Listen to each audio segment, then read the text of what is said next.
एक बहुत कंजूस आदमी था, गंगा जी नहाने नहीं जाता था इसलिए कि कहीं पंडित कुछ मांग ना ले।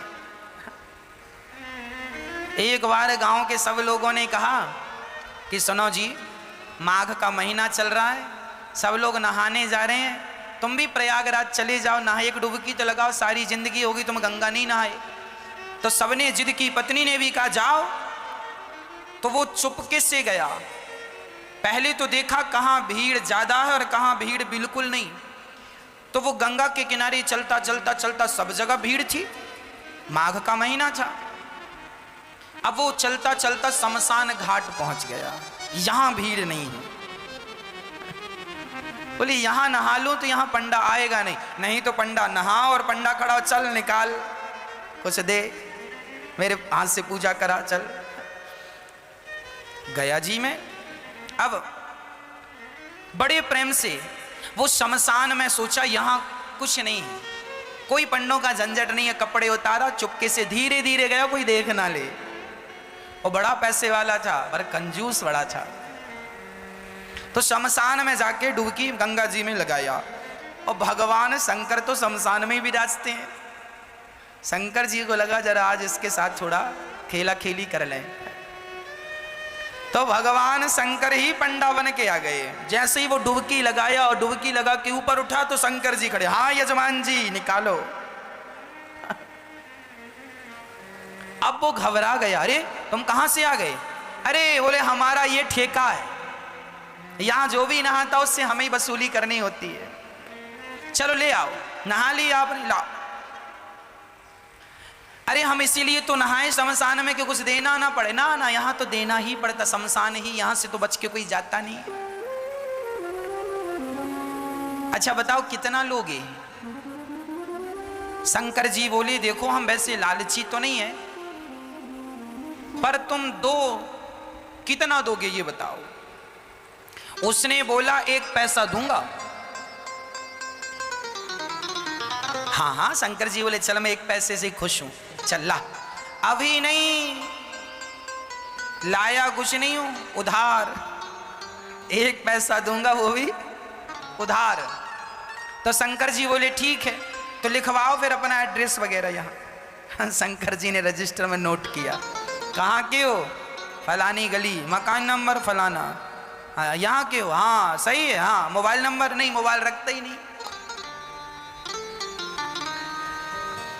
अब वो उधारी का बहाना था बचने का, वो चला घर। और जैसे ही घर पहुंचा तो शंकर जी तुरंत दरवाजे के पास खड़े हो गए। हाँ यजमान जी 1 पैसा निकालो। दरवाजा खोला पत्नी ने, क्यों? फलाने जी हैं? हाँ हाँ हैं। तो उनसे बोलना कि 1 पैसा हमारा उधार है तो दें। पत्नी गई, क्यों जी आपसे कोई 1 पैसा लेने आया, उधार क्या लिया आपने? अरे लिया दिया कुछ नहीं, नहाया उसका 1 पैसा है। तो यजमान जी ने पत्नी से कहा सुनो कह दो कि घर पे नहीं है, जा। अब पत्नी गई, बोले मैं अभी तो कह के आई हूं कि घर। अरे कह देना, मैं भूल गई थी। अच्छा पत्नी गई, सुनो जी महाराज हमारे पति तो घर पे है ही नहीं, कहीं गए। अच्छा कोई बात नहीं, जब तक नहीं है तब तक तुम जो बनाई हो सो दे दो, हम खाएंगे, इंतजार हमारा तो कोई है नहीं, यहीं बैठेंगे। अब पत्नी को लगा ये भगवान ये खाएगा, और तुरंत दौड़ी दौड़ी गई, क्यों जी 1 पैसा नहीं देते तो वो खाने का भी बोल रहा है। खाएगा भी। तो यजमान जी बोले अच्छा एक काम करो, बोल दो कि पति की तबीयत खराब है। पत्नी फिर गई, सुनो जी हमारे पति की तबीयत खराब हो गई, अभी जाओ बाद में आना। अच्छा तबीयत खराब हो गई? अरे हम डॉक्टर भी हैं, वैद्य भी, लाओ कहां था भाई। अब पत्नी फिर आई, सुनो जी कह रहा तुम्हारा इलाज करेगा। बोले इलाज पता नहीं क्या करता है, 1 पैसा तो अभी उतारा नहीं, इलाज करेगा तो पता नहीं कितना पैसा लेता है, इससे इलाज नहीं कराएंगे। अच्छा एक काम करो, कह दो कि पति, कह दो तुम कि हम मर गए। पत्नी ने कहा ये घोर पाप है, अभी आप जिंदा हो और हमसे कह रहे हैं मर गए, हम नहीं कहेंगे कि पति मर गए। अरे एक काम कर, मैं पड़ जाता हूं सांस बंद करके। वो सचमुच लेट गया।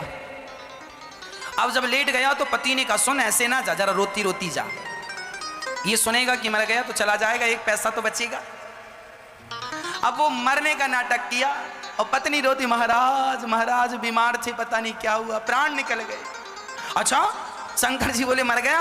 हाँ। अच्छा एक काम करो, तुम घर में अकेली हो ना? हाँ। बोले मर गया तो उठाएगा कौन? मैं गांव वालों को बुलाता हूँ। अब भगवान जी ने, शंकर जी ने सारे गांव वालों, सुनो सुनो यजमान जी मर गए, सुनो सुनो यहाँ आओ, ये फलाना मर गया, जरा आओ। अब सारा गांव इकट्ठा हो गया सब इकट्ठा, वो पड़ा है और पत्नी की तरफ बार बार यूं यूं करे, अभी है कि अरे वही तो लाया गांव वालों को, कहाँ गया? थोड़ा देर मरी पड़े रहना। अब वो पड़ा मरा और गांव वाले अर्थी तैयार कर रहे हैं हाँ वो रो रही है और भगवान शंकर मुस्कुरा रहे हैं, कितना कंजूस है, मर गया पर एक पैसा नहीं दिया इसने अब गांव वाले बोलो देर ना करो, उठाओ, उठा के अर्थी पे, उस पे अर्थी पे रखा। अब ले जाने लगी तो पत्नी ने पकड़ लिया, नहीं मरे नहीं मरे नहीं मरे, मत ले जाओ। अब गांव वाले बोले राम राम, बड़े दुख में इतनी पागल हो गई, कहती है नहीं मरे। हाँ हाँ दुख में आदमी हंसी कहता नहीं मरे। अब वो माताएं महिलाएं पकड़ पकड़ के, बहन सब में सब यही कहते नहीं मरे नहीं मरे। तुम सही कह रही हो पर मर गए, अब क्या करोगे अब उसको पकड़ लिया। अब वो रोती रोती कहे क्यों जी आप ही क्यों नहीं कह देते हम नहीं मरे? अब गांव की महिलाएं उसको बिठाए और बढ़िया कह रही हैं सुन, सब ऐसे ही करते हैं, जब जिसके घर ऐसा होता ना, तू सच भाव में डूब रही है, मर गए हैं तो तुझे विश्वास नहीं हो रहा, सबको ऐसे ही लगता, किसी को विश्वास होता ही नहीं। अरे हम मजाक नहीं कर रहे, वो नहीं मरे। क्यों जी आप ही क्यों नहीं कहते कि हम नहीं मरे? पर वो काहे को कहे कि मैं नहीं मरा? उसे लग रहा था कि ये कब जाए और कब मैं उठ के बैठ जाऊं पर शंकर जी आगे आगे।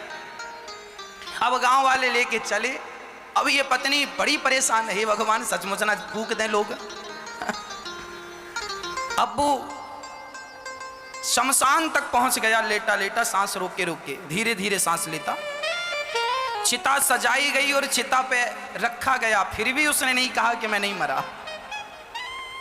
तब शंकर जी ने कहा यजमान जी अब आग लगाने का नंबर है, अब मौका नहीं मिलेगा, अब बताओ लगा दें?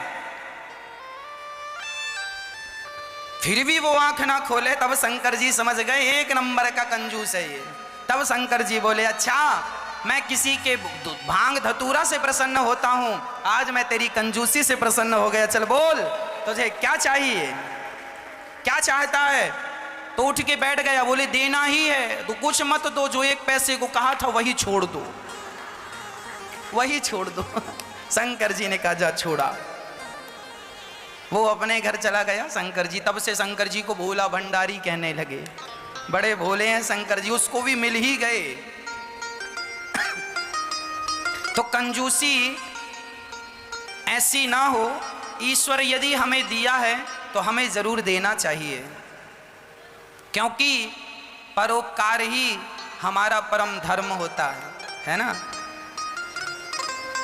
तो हम अहंकार ना करें कि हम कुछ हैं। हम कौन हैं? मैं केवल राम का दास हूं। मैं कौन? केवल भगवान